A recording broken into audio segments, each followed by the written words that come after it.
Ok, xin chào các bạn, sẽ cùng một kênh videoថ្មីមួយទៀតអញ្ចឹងថ្ងៃនេះគឺខ្ញុំនឹងបង្ហាញអ្នកនរអំពីរបៀបនៃការ host website របស់យើងចូលទៅក្នុង GitHub អញ្ចឹងទី1គឺយើងត្រូវការ GitHub account សិនអញ្ចឹងដើម្បីមាន GitHub account គឺយើងចូលមកក្នុងgithub.com មកហើយយើង sign up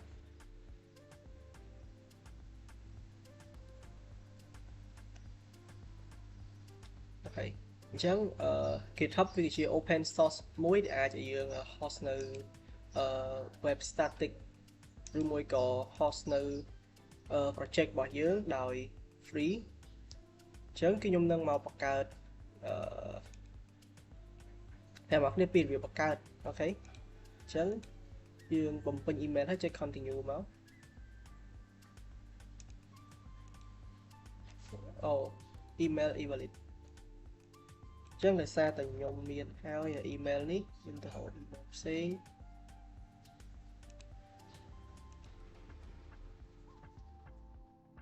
ពេកអូខេអញ្ចឹងបន្ទាប់ពីយើងបញ្ចូល email ហើយយើងដាក់នៅ password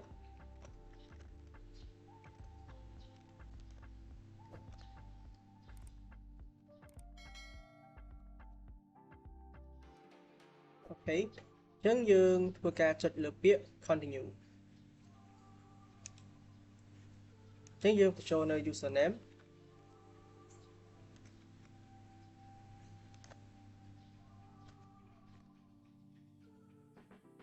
អូខេអឺ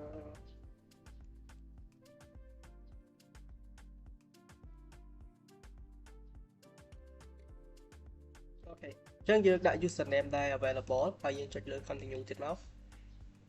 ហើយចុច continue អូខេអញ្ចឹងបន្ទាប់ពីយើងចុច continue មិញហើយគឺវាឲ្យយើង verify ដើម្បីបញ្ជាក់ថាយើងគឺជា real person អញ្ចឹងយើងចុចកន្លែង verify មកហើយអូខេ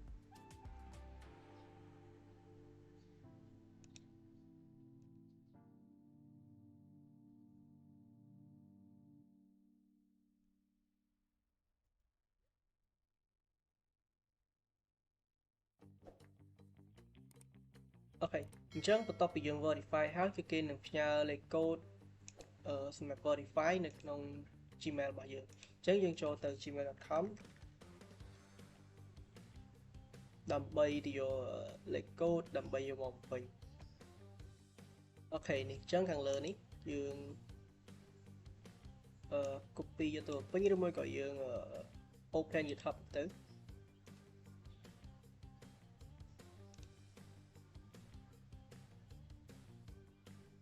អូខេអញ្ចឹងយើងបំពេញលេខមក58 55 68 20អូខេអញ្ចឹងនៅពេលដែល success គឺវានឹងចូលមកកាន់ទម្រង់ផ្ទាំងដើមអញ្ចឹងរងចាំវា initializing dashboard សិនអូខេអញ្ចឹងគឺយើងបានបង្កើតនៅ GitHub account មួយហើយអញ្ចឹងបន្ទាប់ពីបង្កើតនៅ GitHub account មួយហើយគឺយើងត្រូវបង្កើតនៅ repository សិនអញ្ចឹងដើម្បីបង្កើត repository យើងមកមើលខាងឆ្វេងខាងស្ដាំដៃខាងលើនេះមានពាក្យថា create new អញ្ចឹងយើងចុចលើ create new ហើយជ្រើសយកពាក្យ new repository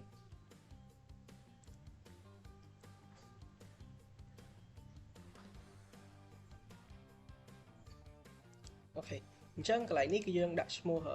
repository របស់យើងមកrồiដាក់ថា Tinder អូខេអញ្ចឹងកន្លែងនេះគឺយើងយកពាក្យ public ហើយយើងចុចពាក្យ create repository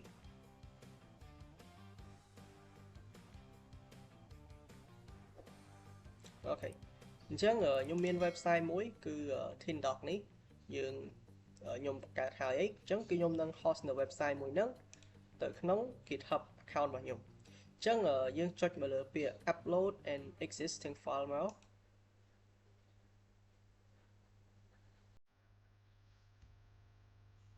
អូខេអញ្ចឹងយើងធ្វើការតម្លាក់ទាញតម្លាក់នៅ file របស់យើងមកនេះអូខេអញ្ចឹងវានឹង upload file ទាំងអស់ចូលទៅក្នុង GitHub របស់យើងនិយាយទៅវាអាចមានវិធីផ្សេងទៀតដូចជាយើងអាច push ពីក្នុង code របស់យើងមកផ្ទាល់ពី VS Code របស់យើងមកផ្ទាល់ប៉ុន្តែអាហ្នឹងយើងត្រូវចេះពី command line ហើយនឹងយើងភ្ជាប់ VS Code របស់យើងជាមួយនឹង account GitHub សិនអញ្ចឹងនេះគឺជាវិធីងាយដើម្បី host ប៉ុន្តែមួយទៀតទៅពេលដែលយើងឧទាហរណ៍ថាយើងចង់កែប្រែអីថ្ងៃក្រោយ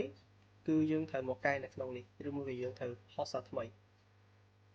ប៉ុន្តែវិធីមួយទៀតបើសិនជាយើងភ្ជាប់ GitHub របស់យើងជាមួយនឹង VS Code អញ្ចឹងនៅពេលដែលយើងកែប្រែក៏តែកែប្រែនៅលើ VS Code ទៅហើយយើងអាច push វាចូលមកក្នុង GitHub ផ្ទាល់មកបានយើងមិនបាច់ធ្វើសារមីយើងគ្រាន់តែ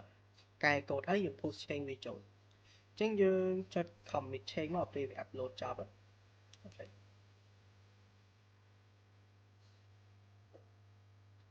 ញ្ចឹងចាំតិចទៅ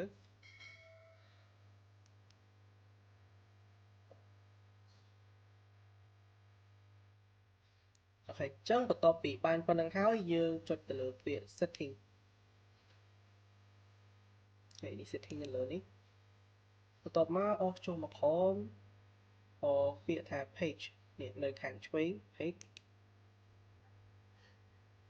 ហើយកន្លែងនេះគឺយើងយកពាក្យថា main នៅកន្លែង branch នេះដាក់ធម្មតាទៅហើយយើងចុចពាក្យ save នេះអញ្ចឹងបន្ទាប់ពីចុចពាក្យ save នេះហើយគឺយើងត្រូវរងចាំរយៈពេលប្រហែលជា5ទៅ10នាទីដើម្បីឲ្យ GitHub ធ្វើការ host នៅ website របស់យើងចូលទៅក្នុង domain name របស់គេអូខេ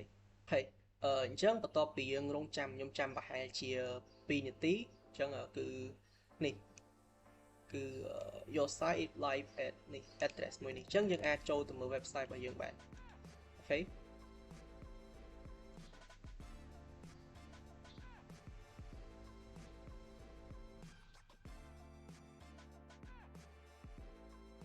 នេះអូខេអញ្ចឹងគឺយើងអាច host website របស់យើងទៅកាន់ online បានហើយអញ្ចឹងយើងគ្រាន់តែឲ្យlink នេះទៅកាន់មិត្តភ័ក្តិឬក៏ទៅកាន់អ្នកណាម្នាក់ដែលយើងចង់ឲ្យគេឃើញ website របស់យើងទៅជាការស្រេចជីមើលអានេះគ្រាន់តែជា local host នៅក្នុងកុំព្យូទ័ររបស់យើងហើយប៉ុន្តែនេះវិញគឺជា